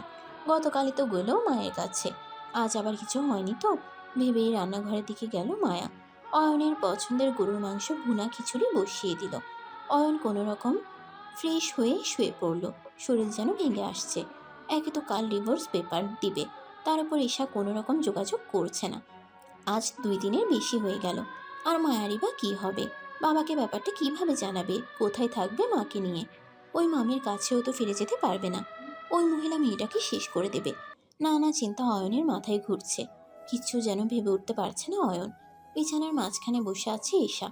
মাথায় বিশালের ঘোমটা টানা। কটা বাজে জানা নেই, সে খেয়ালও নেই। মা বোনকে ছেড়ে চলে এসেছে। বড্ড মন পুড়ছে তার। তার চেয়ে বেশি খারাপ লাগছে আজ সব ঠিক থাকলে ও হয়তো অয়নের ঘরে থাকতো। কিন্তু ঈশার মনে কোনো এক জায়গায় ইমনের বসবাস, তা বেশ টের পায় ঈশা। কিন্তু অয়নকে কী জবাব দেবে? কি বলে রেহাই পাবে? না, অয়নও তো তাকে ধোকা দিয়েছে, সে একা দেয়নি। অয়নও তো ওই মেয়েকে নিয়ে দিব্যি আছে। সব দোষ ওই মেয়েটার। ওর জন্যই আজ নিজের চুল খামচে ধরেছে ঈশা। মায়ার রুমে এসে দেখে অয়ন মাথায় হাত দিয়ে শুয়ে আছে, কপাল কুঁচকে। মায়া অয়নের পাশে এসে দাঁড়ালো। চলুন, খাবেন? চলুন। আমি খাবো না। না খেলে শরীর খারাপ করবে আরো, পরে না হয় মাথা টিপে দেব। মায়া, তুমি কি সংসারটাকে নিজের মনে করছো? কিছুটা শান্ত হয়ে যায় মায়া। দীর্ঘশ্বাস ছেড়ে বলল, না, তবে দায়িত্ব পালন করছি, হয়তো তুলে দিতে হবে অন্য কাউকে। তখন তোমার কি হবে? সব সময় অস্তিত্বহীনভাবেই সবখানে ছিলাম। কখনো মামির কাছে, কখনো মায়ের কাছে, কখনো এখনো তেমনই আছি। তাই কি হবে আর ভাবিনি। তোমার অধিকার ছেড়ে দেবে তুমি? যে অধিকার কখনো পাইনি সেটা ছেড়ে দেওয়ার কিছুই কি আছে? কোথায় থাকবে মাকে নিয়ে? কথাটা খুব আঘাত করে মায়াকে। সত্যিই কি তাহলে চলে যেতে হবে তাকে? সে যে মাকে কথা দিয়েছে, যাই হয়ে যাক কখনো এই সংসারকে ছেড়ে চলে যাবে না। মায়া, কিছু বলছো না যে? হয়ে যাবে কিছু একটা। মাথা টিপে দেবে? বসো বিছানায়। কি? মায়া অয়নের মাথা টিপে দিতে শুরু করে। কিছু সময়ের মধ্যেই ঘুমিয়ে যায় অয়ন। মায়ারও চোখ লেগে এসেছিল। হঠাৎ অয়নের গরম নিঃশ্বাস পেয়ে লাফিয়ে ওঠে। ঘড়িতে অনেক বাজে। আজ ঈশ্বরের নামাজ পড়া হয়নি। মায়া দ্রুত নিচে নেমে গেল। অয়নের জন্য প্লেটে খাবার বেড়ে উপরে চলে এলো। ডাকতে শুরু করলো অয়নকে। ঘুম নিয়ে কোনো রকম উঠে বসলো অয়ন। কি হয়েছে? ফ্রেশ হয়ে আসুন, খেয়ে নিন।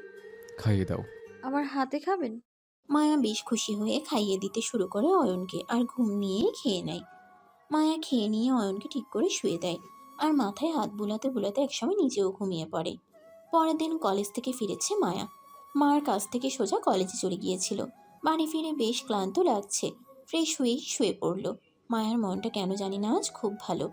অয়নের ঘরটা খুব সুন্দর করে গুছিয়েছে, তারপর একটা মেরুন রঙের শাড়ি পরে নেয়। বারান্দায় যেয়ে বসে প্রিয় গানটা গুনগুন করে গাইতে শুরু করে। হঠাৎই কলিং বেল বেজে ওঠে। জমিলা আপা দেখেন না কে আসছে, চেঁচিয়ে বলে নিচে নামার উদ্দেশ্যে পা বাড়ায় মায়া। কে এসেছে মুন্নি? এদিকে ফিরে দেখো কে এসেছে। মায়া এশাকে দেখে চমকে ওঠে। কি চমকালে বুঝি? আরও চমকাবে। শুধু আর রাতটা পার হতে দাও। এখন তো সন্ধ্যা, আর মাত্র কিছু সময়। কি বলতে এসেছেন বলবেন প্লিজ? উনি তো বাসায় নেই। তোমার উনির কাছে আসিনি, তোমার কাছে এসেছি। জি বলুন। অয়নের ক্রেডিট কার্ডটা রাখো। আর শোনো, আমি এসেছি, অয়নকে বলতে হবে না, আমিই বলে দিব। আসছি। এক্ষুনি চলে যাবেন? বসুন, কিছু মুখে দিয়ে যান। ন্যাকামি তো ভালোই পারো দেখছি। অন্যের সংসারে ঢুকে এসব করতে লজ্জা করে না? এই কথাটা আমাকে নয় আপনাকে মানায়, কারণ সংসারটা আগে আমার হয়েছে, তারপর আপনার হবে। এই ভেবে বলুন। বলেই মায়া মুচকি হাসি দেয়। এশা আরও রেগে আগুন, আর কিছু না বলে সোজা বেরিয়ে যায়। উদ্দেশ্য অয়নের অফিস। অয়ন অফিসের কাজ করছিল। আজ সারাদিন দৌড়াদৌড়ি করায় কোনো কাজই শেষ হয়নি, তাই বসে গুছাচ্ছে কাজগুলো। হঠাৎ খুব জোরে দরজা খুলে ঢুকে কেবিনে প্রবেশ করে কেউ। এশা। নাক মুখ ফুলিয়ে কপাল কুঁচকে কান্না করছে এশা। অয়ন বারবার শান্ত করার চেষ্টা করেও ব্যর্থ হয়েছে। হঠাৎই এশার চোখ যায় দেয়াল ঘড়িতে। বেশ অনেকটা সময় পার হয়ে গেছে, এবার বাড়ি ফিরতে হবে। ওদিকের কি অবস্থা কে জানে। এবার শুরু করা যাক। এশা, কি ভাবছো এত? তোমার কার্ডটা দিতে তোমাদের বাসায় গিয়েছিলাম। আসলে তোমার টাকাটা লাগেনি, কিন্তু মায়ের এত বড় অপারেশন হয়েছে, তাই এতদিন যোগাযোগ করতে পারিনি। ফোনটাও পাচ্ছি না। হ্যাঁ, গিয়েছিল। তো এত কাঁদছো কেন? মায়া কি কিছু? হ্যাঁ, মায়াই তো। এই মায়াই আমার সাথে যা তা ব্যবহার করেছে। আমি বললাম অয়নকে কার্ডটা দিয়ে দিও, আর অমনি আমার সাথে যা নয় তাই ব্যবহার করলো। কান্নার শব্দ বাড়িয়ে দিল এশা। কি বলছো? হ্যাঁ, শুধু তাই নয়, আরও বলেছে তোমার সাথে নাকি ওর সম্পর্ক হয়েছে, তুমি ওকে ভালোবাসো, আমায় ছেড়ে দিবে কিছুদিন পর। তাই তো ডিভোর্স পেপার দিচ্ছ না। ওকে বাড়ির সবাই ভালোবাসে, তাই আমি চাইলেও তোমাকে আমার করে পাবো না। আমার থেকে মায়া বেশি সুন্দর, শাড়ি পরে ঘুরে বেড়াই। আর আর তাই তুমি মায়াকে ভালোবেসে ফেলেছো। কপালে রগ খাড়া হয়ে গেছে অয়নের। হাত মুঠো করে দাঁড়ালো। এসব নোংরা কথা বলছে ও? হ্যাঁ বলেছে তো, আরও অনেক বাজে বাজে কথা বলেছে। আমাকে তো কিছু বলার সুযোগই দিল না। আরও বলেছে আমি নাকি ছোট লোক, টাকার জন্য তোমার বিয়ে করতে চাই। আর আর তুমি নাকি নিজে এসব বলেছো মায়াকে। বলো, তুমি কি এমন, কেন ঠকালে আমায়? কেন? আমি তো তোমায় ভালোবেসেছিলাম, কিচ্ছু লুকোয়নি। তাহলে ভালো থেকো, আর বাধা হয়ে দাঁড়াবো না তোমাদের মাঝে। ভালো থেকো, ভালো থেকো। বলেই এশা ন্যাকা কান্না কাঁদতে কাঁদতে বেরিয়ে গেল। অনেক চাইতেও কিছু বলতে পারল না অয়ন। এশা যে সুযোগ না দিয়েই দৌড়ে চলে গেল। অয়ন বেরিয়ে এলো এশার পিছন পিছন, কিন্তু কোথাও আর দেখতে পেল না। রাগে আগুন জ্বলছে গায়ে। মায়াকে তো আজ গাড়ি নিয়ে বেরিয়ে পড়ে অয়ন। মায়া সোফায় পা তুলে বসে দুরন্ত চ্যানেলে কিছু ইঁদুরের কার্টুন দেখছিল, আর খিলখিল করে হেসেই চলেছে। অয়ন হনহন করে বাসায় ঢুকে টিভির দিকে চেয়ে মায়ার কাছে যায়। মায়া কার্টুন দেখছে আর খিলখিল করে হাসছে। এই মেয়ে সব কথা বলতে পারে, মাথায় আসছে না। কেমন বাচ্চাদের মতন করে হাসছে, গটিসুটি হয়ে বসে আছে। কিন্তু এসব তো মিথ্যে বলবে না। না, এর একটা হাস্য নাস্ত করতেই হবে। অয়ন দ্রুত পায়ে মায়ার কাছে যেয়ে দাঁড়ালো। এক টানে মায়াকে সোজা করে দাঁড় করিয়ে টানতে টানতে উপরে নিজের রুমে নিয়ে ফেলল। এই মুহূর্তে রাগ যেন আরো মাথায় উঠে গেছে। কি ভেবেছোটা কি?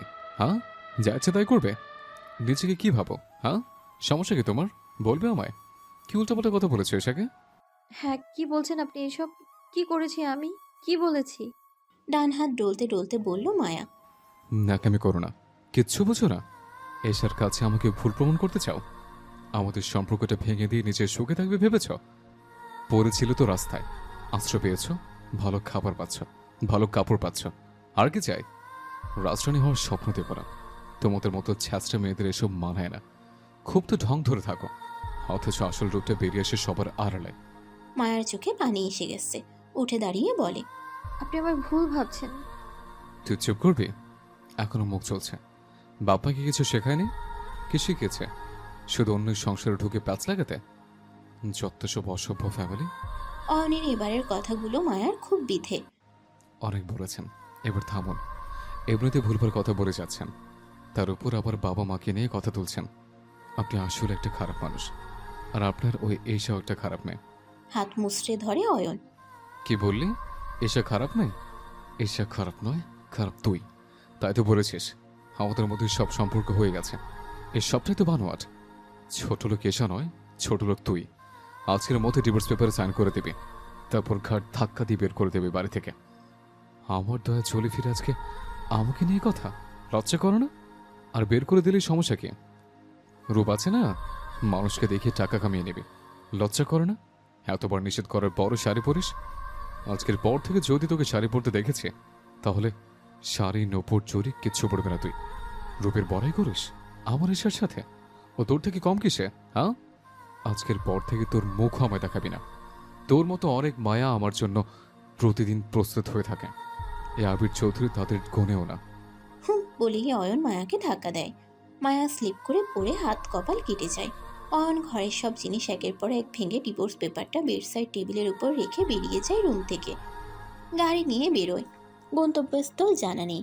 মায়া অঝরে কাঁদছে। মাটির সাথে মিশে যেতে ইচ্ছে করছে মায়ার। এত কটু কথা কেউ কখনো শোনায়নি তাকে। বাহিরে বৃষ্টি হবে, বিদ্যুৎ চমকাচ্ছে। মায়া পা গুজে বসে খুব কাঁদছে। কোনো দোষ ছাড়াই আজ এত কিছু শুনতে হলো তাকে। মানুষ এতটা নীচ কি করে হয় ভেবে পায় না মায়া, তাও একটা মেয়ে হয়ে। চোখ মুখ মুছে নিজের রুমে যায়। অয়ন ক্লাবে চলে এসেছে বেশ কিছুক্ষণ আগে। ক্লাবে অয়ন প্রচুর মদ খায়। মদ খেয়ে মাঝরাতে অয়ন বাড়িতে ফিরে আসে। বাড়িতে ফিরে অয়ন মায়াকে দেখে নিজেকে কন্ট্রোল করতে পারে না, মায়ার উপর ঝাঁপিয়ে পড়ে। মায়া তাকে অনেক আটকাতে চাইলেও আটকাতে পারে না অয়নকে। তারপর দুজনে ভালোবাসার সাগরে ডুব দেয়। সকালে মায়া দ্রুত উঠে পড়ে। গোসল সেরে ফজরের নামাজ আদায় করে নেয়। মা সহ সবার জন্য দোয়া করে। এমনকি এটাও বলে ঈশা যেন একটু শুধরোয়, নিজের ভুলগুলো বুঝতে পারে। নিচে নামে মায়া, টুকটাক করে কাজ করতে শুরু করে। প্রায় 8টা বাজতে চললো, এখনো মুন্নি ওঠেনি। এমন তো করে না ওই। মুন্নির রুমে যেয়ে ওকে দিতেই দেখলো মুন্নি নেই, বিছানো গোছানো, হয়তো কোথাও গিয়েছে। ভেবে আবারও রান্নাঘরে চলে আসে। চিনি ছাড়া লেবু পানি নিয়ে যায় অয়নের জন্য। মনটা কেন যেন বেশ ভালো আজ মায়ার। হয়তো ভাবছে আজ থেকে অয়ন তাকে মেনে নেবে, স্ত্রীর সম্মান পাবে, আর 5টা মেয়ের মতো তারও একটা সংসার হবে। সবাই ভালোবাসবে তাকে। এবার বোধহয় দুঃখগুলো খুঁজল মায়ার। নানা রকম কথা ভাবতে ভাবতে মায়া রুমে এসে পৌঁছায়। অয়ন ফ্রেশ হয়ে আয়নার সামনে দাঁড়িয়ে আছে। তীক্ষ্ণ দৃষ্টিতে শরীরের দাগগুলোর দিকে দেখছে অয়ন। মায়া মাথা নিচু করে এসে দাঁড়ায় অয়নের সামনে। লজ্জায় মাথা তুলতে পারছে না। অয়ন আয়নার দিকে তাকাতেই মায়াকে দেখতে পায়। কাঁধের লাল দিকটা দেখা যাচ্ছে, সাথে একটা নীল দাগও। কিন্তু 1 মিনিটের বেশি মায়ার দিকে তাকাতে পারল না অয়ন। মায়ার হাতের গ্লাসটা ছুঁড়ে ফেলে গলা চেপে ধরলো মায়ার। দেয়ালের সাথে আরেক হাত পেছনে মুচড়ে ধরল। আচমকা এমন হওয়ায় মায়া বেশ ভয় পেয়ে গেছে। এমনভাবে গলা চেপে ধরেছে যেন প্রাণটা এক্ষুনি বের হয়ে যাবে। রাগে অয়নের কপালের রগগুলো খাড়া হয়ে গেছে, হাতের রগগুলোও ফুলে উঠেছে। মায়া কিছু বলতে চেয়েও পারছে না। বেশ কিছুক্ষণ গলা চেপে ধরে দাঁড়িয়ে আছে অয়ন। কাল একটু খারাপ ব্যবহার করে এভাবে প্রতিশোধ নিলে?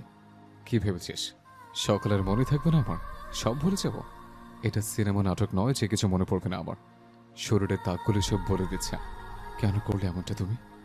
একটু আটকাতে পারলে না আমায়? কেন এইভাবে প্রতিশোধ তুললে? কি ক্ষতি করেছি আমি তোমার? মায়ার গলা ছেড়ে বিছানায় ধপ করে বসে পড়ে অয়ন। মায়া কাঁচতে কাঁচতে দম নিতে পারছে না, শ্বাসকষ্ট হচ্ছে খুব। অয়নের কেন যেন মনে হচ্ছে মেরে ফেলি মায়াকে। এসা এসব জানতে পারলে কি হবে ভেবেই মাটিতে মিশে যেতে ইচ্ছে করছে অয়নের। আবার মায়ার চুল ধরে টেনে নিজের কাছে আনে অয়ন। এইসব যদি এসা জানতে পারে মেরে পুঁতে ফেলবো। এটা শুধুই একটা দুর্ঘটনা। না, দুর্ঘটনা না, তোর একটা চাল। রাস্তার মেয়ে তো, তাই সে বুদ্ধি মাথায় এসেই থাকে।